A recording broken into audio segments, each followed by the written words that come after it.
This is Thoughts Become Things. With each episode, we'll help you reach the highest creative potential that God has for you. With your host, a teacher, life coach, a dream coach, and motivational speaker, Jeremy Lopez.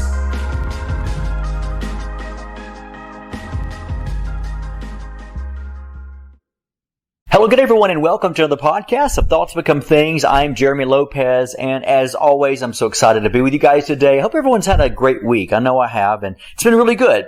You know, the weather is just crazy, is it not? Like, it's almost like hot one day, cold the next day. It's like you can't tell half the days what's going to be what, right? Temperature-wise. But you know what? Hey, at least it's a good surprise for us. I always say, you know, see the glass half full, not half empty. You know, that's just how life needs to be. So I'm excited to be with you guys today because, you know, one of the things I really feel today that needs to really be brought out is something that I've really understood years and years ago. My sister and I were talking one time, and I have several sisters, by the way, and one of my sisters, we were talking one time, and she said the same thing. She said, I've realized in my life, never just write off somebody.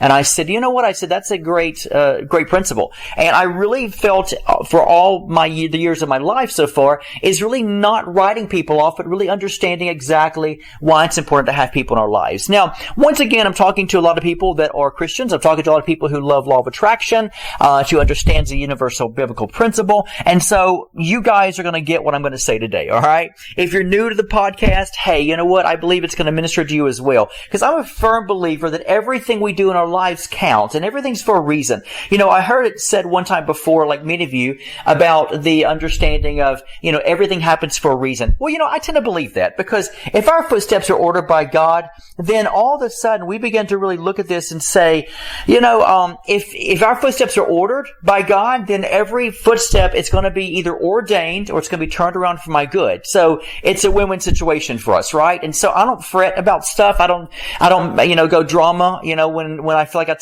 taken a wrong turn. I just don't have time for that. You know, all the drama people make when they take a wrong turn, if you think about it, sometimes it's just like, now you got to clean up all that drama, right? And you don't want to set up a new pattern in your life. If you get all drama on a situation, trust me, you're embedding a new mindset. And that is a mindset of every time something goes wrong, you need to just let it all out. You need to go drama on yourself. And you know, that's just not healthy. It's very, very, very unhealthy. So I'm at this place in my life where, you know, I believe everything happens, yes, for a reason. And if it doesn't, you know what? I can learn from it. I can be empowered by it.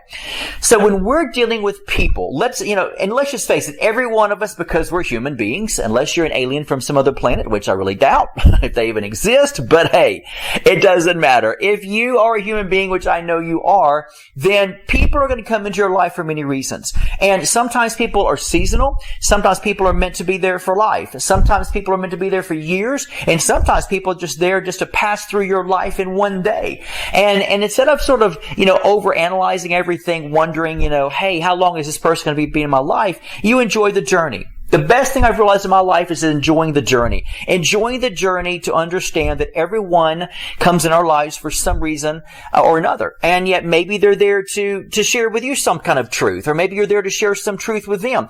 The idea of life always holds that there's principles in everything. Think about it, folks. You can learn through every single thing on this planet.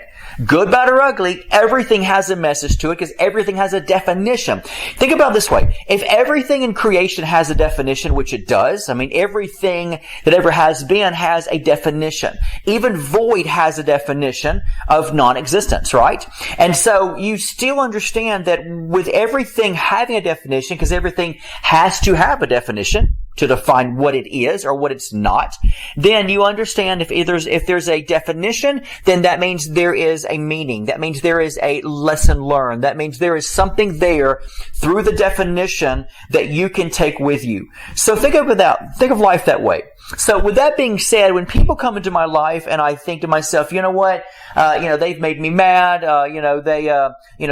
they said something dirty about me, whatever the case may be, here's the key thing. Even if I see somebody that I feel like they're in my life and I'm like, I don't really, take anything from them, I'm not really pulling in a good friendship or whatever the case may be, then you know what, that's great and wonderful, you can walk away.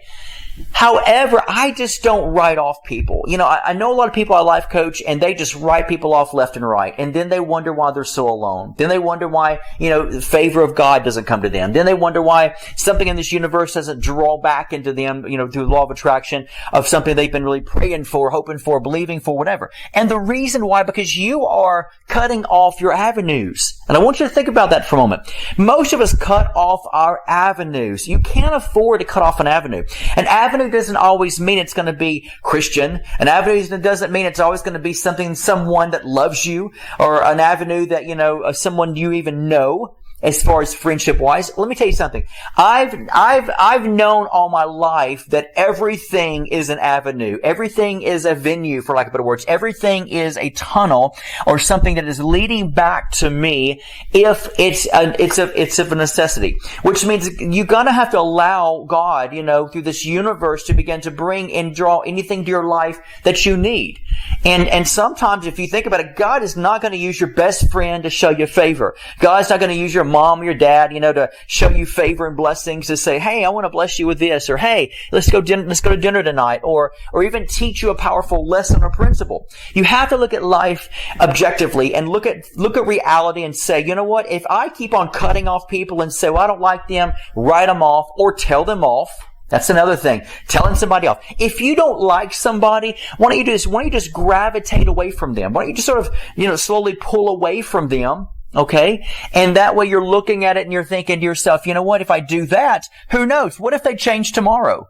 And what if they become your best friend a year from now? What if God uses them to, let's just go way out there. What if they win, the lottery, which I'm not a big fan of the lottery. I believe in sort of working, but working for the goods. But hey, you know what?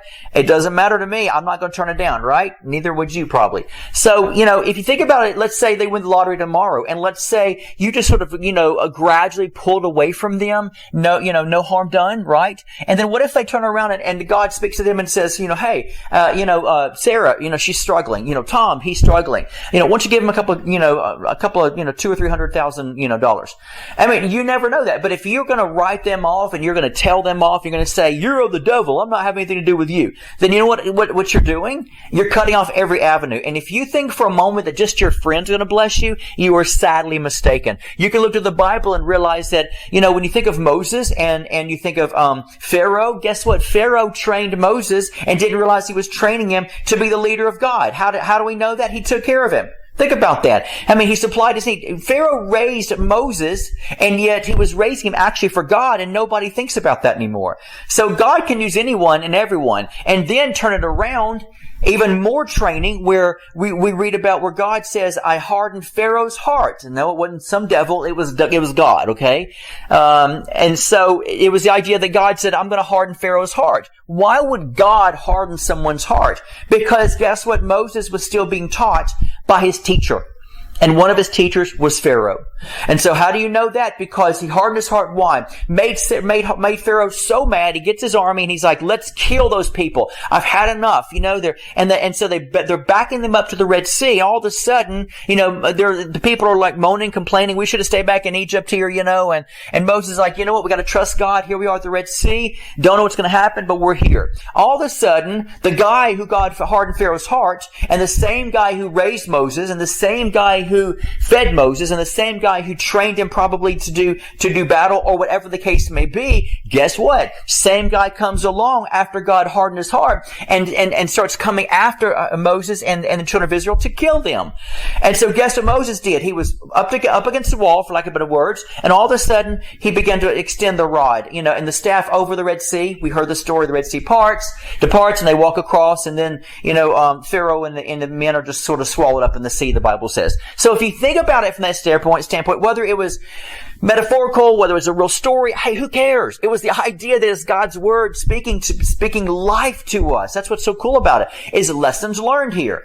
And so the same guy that even was still a bad guy, guess what? He still trained Moses pretty much the whole time, and yet trained him, if you think about it, because he was used by God to push him to the Red Sea, to say, it's either do or die, fight or flight, guys. And so he put the staff out, the rod out, and he parted the Red Sea. So, you have to begin to realize everybody you can learn from. And God uses anyone and everyone and everything to minister to us and to show us things that happen. That's what we call a great awakening. You don't awaken from a good time, sitting on the couch, all is well, the dog's good, the wife, the husband's pretty good, the kids are good, you're making good money, you work 1 hour a day. You know what I mean? It's like, even with that perfect lifestyle, the key thing is, you're not going to be awakened because you're going to subconsciously find yourself slowly asleep because you don't train your brain enough to stay awake, because survival mode sometimes forces the brain to say, fight or flight. I got to have more money to pay my bills. I got to find the wife. I got to find a husband. I got to, help my kid with his homework. I got to help my kid on drugs. Hey, my neighbor yesterday, had cancer. What can I do for? Your mind begins to get thrown into forcing it to awaken to a greater reality. And so awakening to greater reality usually comes from iron sharpening iron, like the Bible says. Iron sharpening iron literally means it's a horrible sound. It's an excruciating sound. It's like, worse than fingernails going down on a chalkboard, as many people, can think about that or imagine that. But if you think about it, its awakening comes through those times. And so whoever God uses in your life to teach you, train you, raise you up, even give you money and not even like you, guess what? Don't cut off people.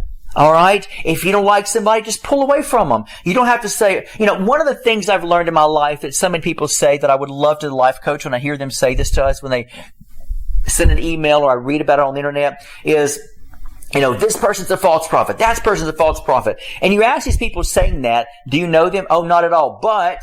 And I'm like, you know what? You had me at you didn't know them at all. If you don't know somebody and you're going to listen to the media, and once again, I'll say this. Sorry, folks, for those of you who worship Fox News and think CNN is of the devil. You're being fooled too. You're just acting like you're being a fool. Sorry, but you're acting like that.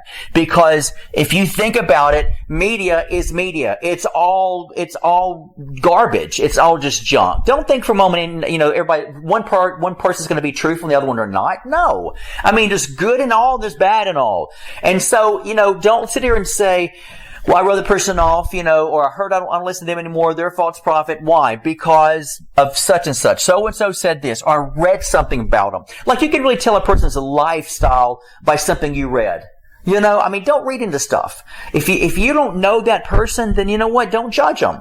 And so you have to begin to look at life and say, you know what? I'm going to let bygones be bygones. I don't have to have enemies. I don't have to have people to hate me. And here's the key thing. You're not being persecuted. You opened your big mouth and you told them off and you told them you don't want them in your life anymore. And then they fired back at you and you call it persecution. That's not persecution. It's stupidity. So sorry, folks. I hate to use that word, but it's stupidity. Because you don't want to find yourself at a place where you're just deliberately stirring up the bee's nest. And why do that with people? What if you just say, hey, you know what? If they're not part of my life anymore, so be it. Just gradually walk away from them. You never know one day when you need them. I have looked at people years and years ago that I thought I probably never need anymore, did my pulling away, and guess what? Years later, they came back into my life. And it's been the best thing ever.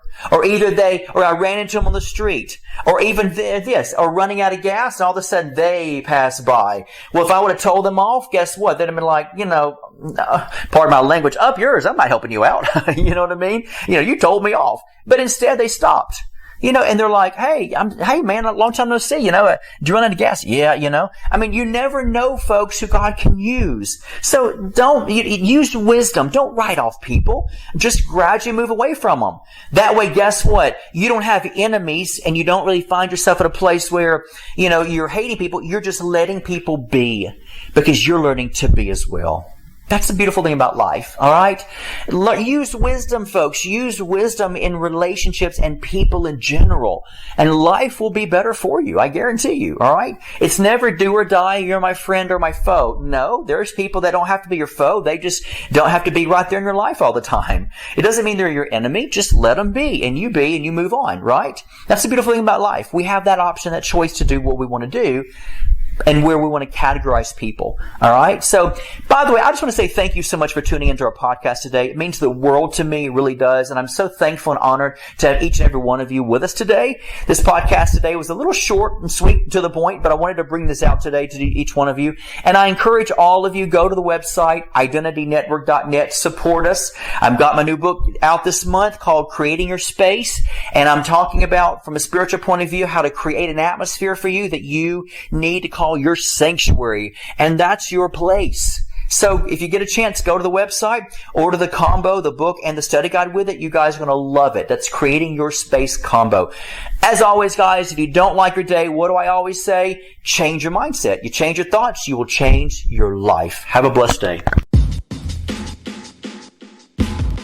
This has been the Thoughts Become Things podcast with Jeremy Lopez, helping you reach your highest creative potential that God has for you.